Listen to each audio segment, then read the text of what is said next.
Boolean Algebra Part 3.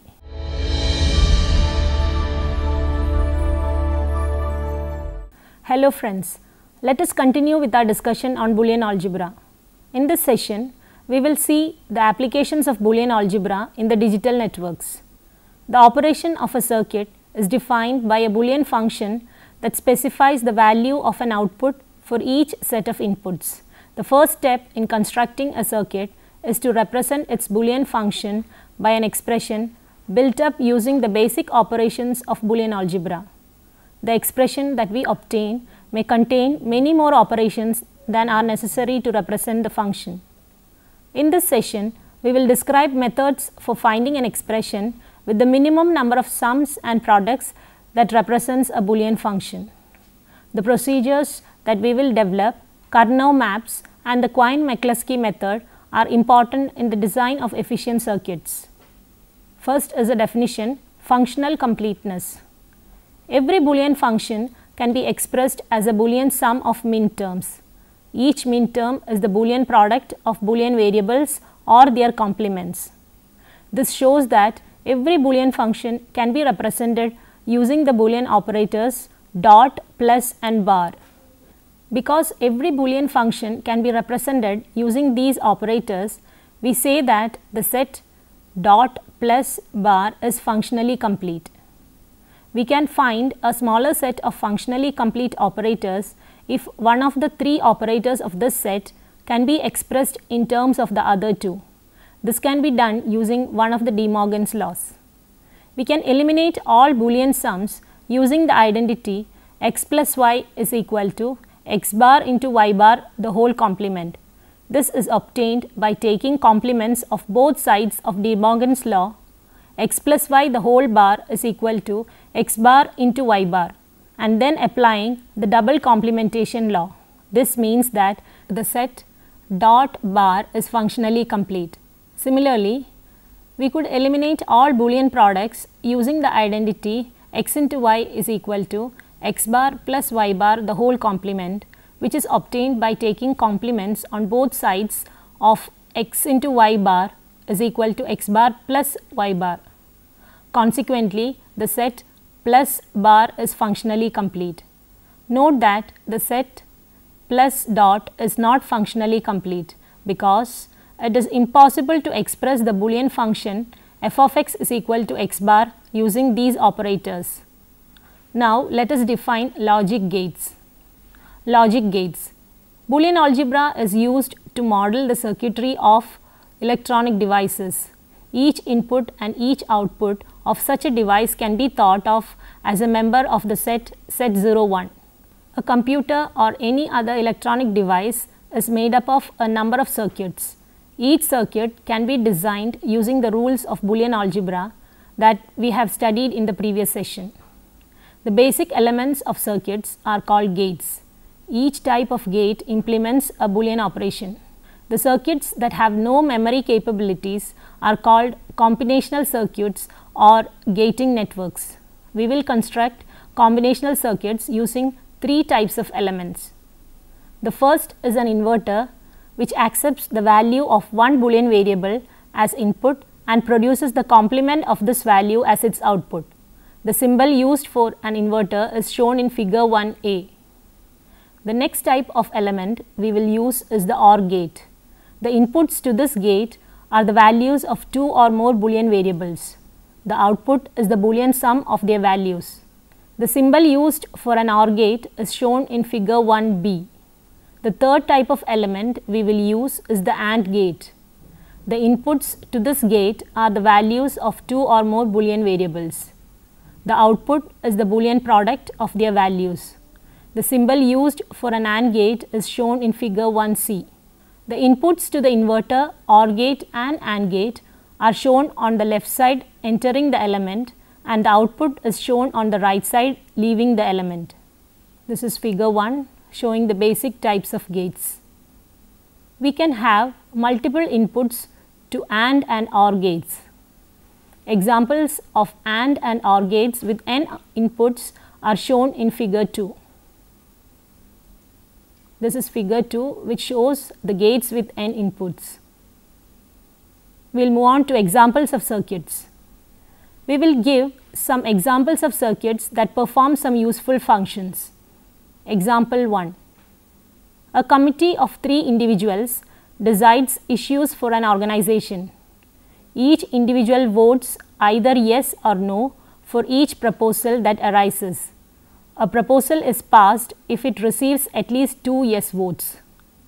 Design a circuit that determines whether a proposal passes. The solution: let x equal to 1 if the first individual votes yes and x equal to 0 if this individual votes no. Let y equal to 1 if the second individual votes yes and y equal to 0 if this individual votes no. And let z equal to 1 if the third individual votes yes and z equal to 0 if this individual votes no. Then a circuit must be designed that produces the output 1 from the inputs x, y and z when 2 or more of x, y and z are 1. One representation of the Boolean function that has these output values is x into y plus x into z plus y into z. The circuit that implements this function is shown in figure 3. This is figure 3, which shows a circuit of majority voting. Minimization of circuits. The efficiency of a combinational circuit depends on the number and arrangement of its gates. The process of designing a combinational circuit begins with the table specifying the output for each combination of input values. We can always use the sum of products expansion of a circuit to find a set of logic gates that will implement this circuit. However, the sum of products expansion may contain many more terms than are necessary. Terms in a sum of products expansion that differ in just one variable can be combined so that in one term this variable occurs and in the other term the complement of this variable occurs. For example, consider the circuit that has output 1 if and only if x equal to y equal to z equal to 1 or x equal to z equal to 1 and y equal to 0. The sum of products expansion of this circuit is y into z plus x into y bar into z. The two products in this expansion differ in exactly one variable, namely y.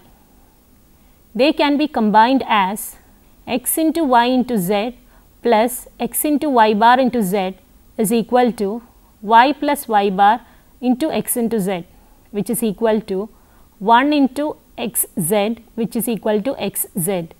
Hence, x z is a Boolean expression with fewer operators that represents the circuit. The two different implementation of this circuit is given in figure 4. Figure 4 shows the two circuits with same output. The second circuit uses only one gate, whereas the first circuit uses 3 gates and an inverter.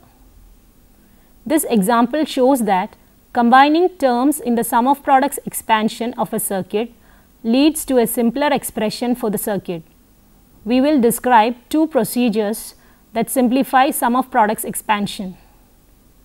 The goal of both procedures is to produce Boolean sums of Boolean products that represent a Boolean function with the fewest products of literals such that these products contain the fewest literals possible among all sums of products that represent a Boolean function. Finding such a sum of products is called minimization of the Boolean function. Minimizing a Boolean function makes it possible to construct a circuit for this function that uses the fewest gates and fewest inputs to the AND gates and OR gates in the circuit among all circuits for the Boolean expression we are minimizing. Until the early 1960s, logic gates were individual components. To reduce costs, it was important to use the fewest gates to produce a desired output. However, in mid-1960s, integrated circuit technology was developed that made it possible to combine gates on a single chip. Even though it is now possible to build increasingly complex integrated circuits on chips at low cost, minimization of Boolean functions remains important. Reducing the number of gates on a chip can lead to a more reliable circuit and can reduce the cost to produce the chip. Also, minimization makes it possible to fit more circuits on the same chip. Furthermore, minimization reduces the number of inputs to gates in a circuit. This reduces the time used by a circuit to compute its output. Moreover, the number of inputs to a gate may be limited because of the particular technology used to build logic gates. The first procedure we will introduce, known as Karnaugh maps or K-maps, was designed in the 1950s to help minimize circuits by hand. K-maps are useful in minimizing circuits with up to 6 variables, although they become rather complex even for 5 or 6 variables. Karnaugh maps. To reduce the number of terms in a Boolean expression representing a circuit, it is necessary to find terms to combine. There is a graphical method called a Karnaugh map or K-map for finding terms to combine for Boolean functions involving a relatively small number of variables. The method we will describe was introduced by Maurice Karnaugh in 1953. His method is based on earlier work by E.W. Veitch. This method is usually applied only when the function involves 6 or fewer variables. K-maps give us a visual method for simplifying sum of products expansion. We will first illustrate how K-maps are used to simplify expansions of Boolean functions in 2 variables. We will continue by showing how K-maps can be used to minimize Boolean functions in 3 variables. There are 4 possible minterms in the sum of products expansion of a Boolean function in the 2 variables x and y. A K-map for a Boolean function in these 2 variables consists of 4 cells, where a 1 is placed in the cell representing a minterm if this minterm is present in the expansion. Cells are said to be adjacent if the minterms that they represent differ in exactly one literal. For instance, the cell representing x bar y is adjacent to the cells representing x y and x bar y bar. The 4 cells and the terms that they represent are shown in figure 5. This is figure 5, which shows the K-maps in 2 variables. Going to examples. Example 1.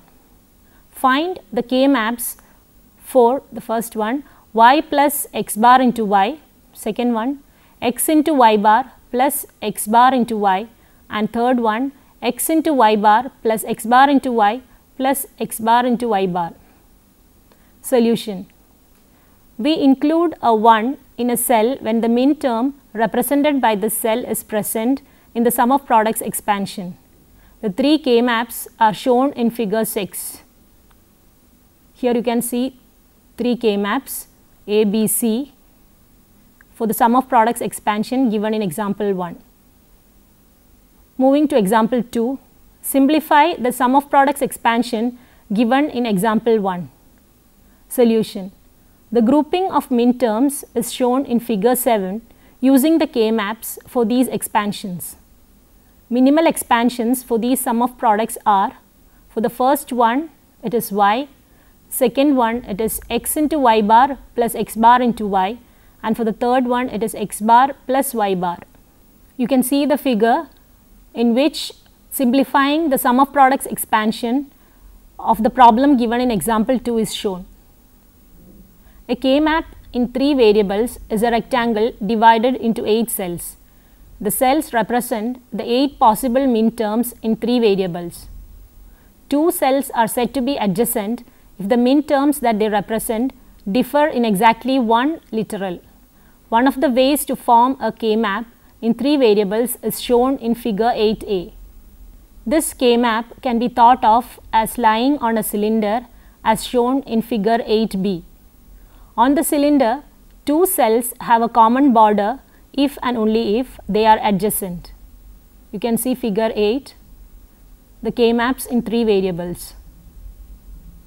To simplify a sum of product expansion in 3 variables, we use the K-map to identify blocks of minterms that can be combined. Blocks of 2 adjacent cells represent pairs of minterms that can be combined into a product of 2 literals. 2 by 2 and 4 by 1 blocks of cells represent minterms that can be combined into a single literal, and the block of all 8 cells represents a product of no literals, namely the function 1. In figure 9, 1 by 2, 2 by 1, 2 by 2, 4 by 1 and 4 by 2 blocks and the products they represent are shown. In figure 9, you can see the blocks in K-maps in 3 variables. The product of literals corresponding to a block of all ones in the K-map is called an implicant of the function being minimized. It is called a prime implicant if this block of ones is not contained in a larger block of ones representing the product of fewer literals than in this product. The goal is to identify the largest possible blocks in the map and cover all the ones in the map with the least number of blocks, using the largest blocks first.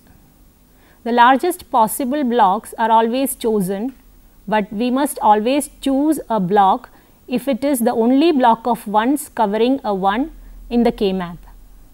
Such a block represents an essential prime implicant. By covering all the ones in the map with blocks corresponding to prime implicants, we can express the sum of products as the sum of prime implicants. Note that there may be more than one way to cover all the ones using the least number of blocks.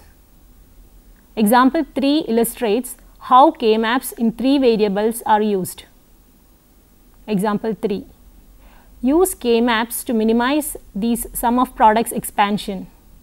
A, x into y into z bar plus x into y bar into z bar plus x bar into y into z plus x bar into y bar into z bar. B, x into y bar into z plus x into y bar into z bar plus x bar into y into z plus x bar into y bar into z plus x bar into y bar into z bar. Solution. The K-maps for these sum of products expansion are shown in figure 10. The grouping of blocks shows that minimal expansions into Boolean sums of Boolean products are, for the first one, x into z bar plus y bar into z bar plus x bar into y into z, and for the second one it is y bar plus x bar into z. This is figure 10, and you can see how K-maps are used to minimize the sum of product expansions. A K-map in 4 variables is a square that is divided into 16 cells. The cells represent the 16 possible minterms in 4 variables. The K-map of a sum of products expansion in 4 variables can be thought of as lying on a torus, so that adjacent cells have a common boundary. The simplification of a sum of products expansion in 4 variables is carried out by identifying those blocks of 2, 4, 8 or 16 cells that represent minterms that can be combined. Each cell representing a minterm must either be used to form a product using fewer literals or be included in the expansion. As is the case in K-maps in 2 and 3 variables, the goal is to identify the largest blocks of ones in the map that correspond to the prime implicants and to cover all the ones using the fewest blocks needed, using the largest blocks first. The largest possible blocks are always used.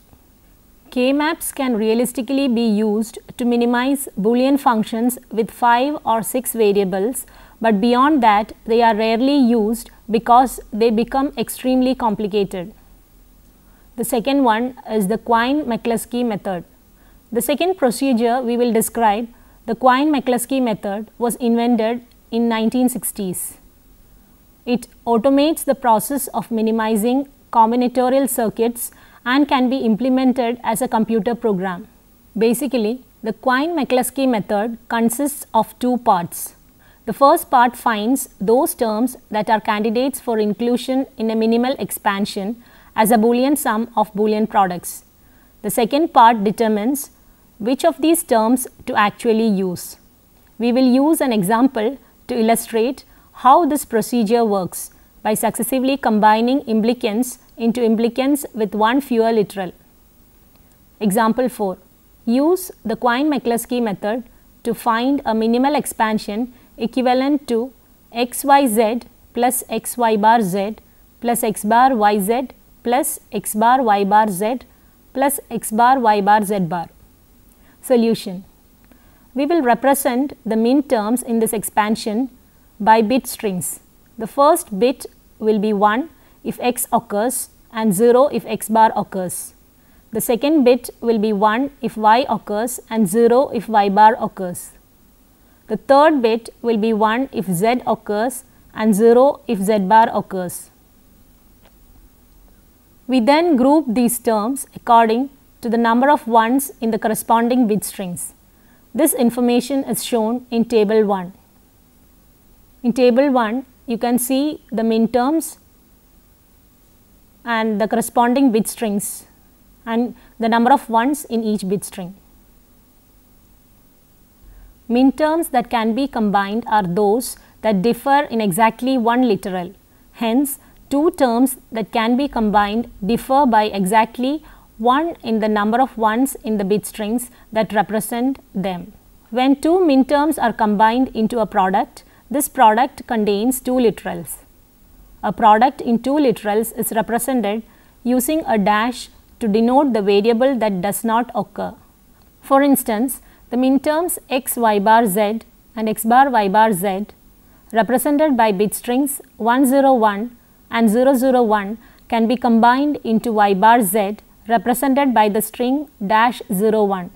All pairs of min terms that can be combined and the product formed from these combinations are shown in table 2. Next, all pairs of products of two literals that can be combined are combined into one literal. Two such products can be combined if they contain literals for the same two variables and literals for only one of the two variables differ. In terms of the strings representing the products, these strings must have a dash in the same position and must differ in exactly one of the other two slots. We can combine the products yz and y bar z represented by strings -11 and -01 into z represented by the string -1. We show all the combinations of terms that can be formed in this way in table 2. In table 2, we also indicate which terms have been used to form products with fewer literals. These terms will not be needed in a minimal expansion. The next step is to identify a minimal set of products needed to represent the Boolean function. We begin with all those products that were not used to construct products with fewer literals. Next, we form table 3, which has a row for each candidate product formed by combining original terms and a column for each original term, and we put an x in a position if the original term in the sum of products expansion was used to form this candidate product. In this case, we say that the candidate product covers the original min term. We need to include at least one product that covers each of the original min terms. Consequently, whenever there is only one x in a column in the table, the product corresponding to the row this x is in must be used. From table 3, we see that both z and x bar y bar are needed. Hence, the final answer is z plus x bar y bar. Before winding up the session, let us summarize what we have learned. We began the session by seeing what is meant by functional completeness of Boolean operators. Then we saw logic gates and examples of circuits. We saw what is meant by minimization of a circuit. Finally, we saw two methods, namely K-map and Quine-McCluskey method, that are used for minimization of circuits by reducing the number of terms in a Boolean expression. Here are some exercise problems to test your knowledge. First one, construct circuits from inverters, AND gates and OR gates to produce these outputs: A, x bar plus y, B, x y z plus x bar y bar z bar. Second one, find the sum of product expansions represented by each of these K-maps. Third one, use a K-map to find a minimal expansion as a Boolean sum of Boolean products of the function x into y plus x into y bar of Boolean variables x and y. Fourth one, explain how K-map can be used to simplify the sum of products expansions of 4 Boolean variables. Fifth one, define a Boolean operator at the rate as follows: 1 at the rate 1 is equal to 1, 1 at the rate 0 is equal to 0, 0 at the rate 1 is equal to 0, and 0 at the rate 0 is equal to 1. Determine whether the set at the rate is functionally complete. These are the list of books for reference. First one is Discrete Mathematical Structures, 3rd edition by Coleman, Busby and Ross, by Prentice Hall, Upper Saddle River, New Jersey. Second one is Discrete Mathematics and its Application, 6th edition by Kenneth H. Rosen, by McGraw-Hill International Edition. Third one is Elements of Discrete Mathematics, 2nd edition by C. L. Liu, by McGraw-Hill International Edition, Computer Science Series, 1986. Fourth one is Discrete Mathematics, 6th edition by Richard Johnson Baugh, by Pearson Prentice Hall in 2005. Fifth one is Introductory Discrete Mathematics by V. K. Balakrishnan in 1991. With this, we come to an end of our chapter on Boolean algebra. Hope you all enjoyed the session. Bye.